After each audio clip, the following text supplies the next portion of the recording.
What's up, everybody? Welcome to Unraveling with Rain. I'm Rain, and today we're going to be setting the tone for spring. If you haven't already, now would be a great time to like and subscribe so that way we can keep unraveling together. So spring is a very high energy time, and it's easy to be swept away by all this energy. So my biggest piece of advice for setting the tone for this particular time of the year is to pace yourself.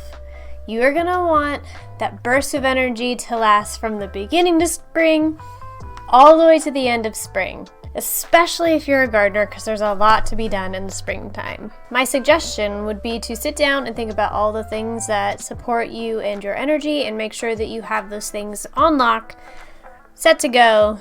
For me, it's things like meal prepping, making sure that my tools in my home are organized. Spring cleaning bug, it'll get ya, and for a good reason. Also, another thing to think about are your rest periods, because those will be super beneficial in maintaining that boost of energy during the springtime.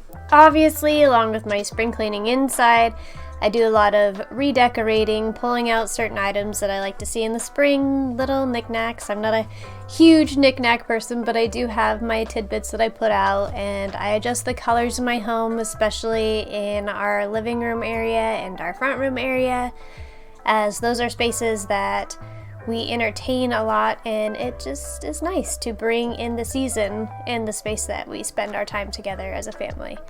Obviously, you can decorate whichever area however you'd like, but those are the 2 points of my home that I focus on most when it comes to seasonal decor. I like to stick within the spring palette. I'm not a huge fan of pastels, but I do let them creep in here and there. If you watched my Set the Tone for Midwinter, then you know that I like to engage all of the senses, and so scent is a big one. Obviously, there's going to be a lot of cooking and baking that goes along with this time of year that will bring in those feelings of spring, but I also like to burn more floral type scents. My favorites are jasmine, chamomile, and a little bit of sweet pea. Touching back on those yummy treats that are baked or cooked during this time of year, one of our favorite things to do is to take our traditional sweetbread dough and then roll them into little bunny shapes. You can use almost any bread recipe with this little shape, so it doesn't have to be something that takes, several rise periods. It could be just a simple bread dough. We like to shape ours like bunnies because we like to represent fertility and growth in the future. Next, it's time to get outside. Go for lots of nature walks. You don't have to go too far from home. As a matter of fact, it's even more exciting for us to watch the place that we live evolve from season to season. Start looking for signs of spring. There are plenty of them out there if you live in the Northwest right now.